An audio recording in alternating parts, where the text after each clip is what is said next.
front of me is Samsung Galaxy Z Fold 8, and today I would like to show you how you can set up screen lock.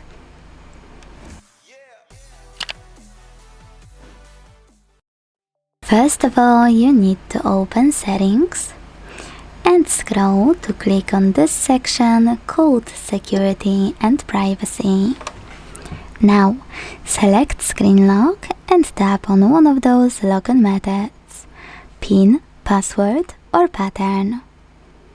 Then create it.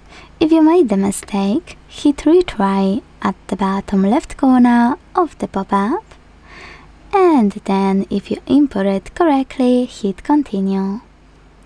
Repeat it to confirm it and select confirm. Now manage lock screen notifications by operating all of those options here and hit done. So let's check it out. When I switch off my screen, turn it back on and swipe up, icons that pattern is required. Thanks so much for watching. If you enjoyed this video, leave a like, comment and subscribe. Bye!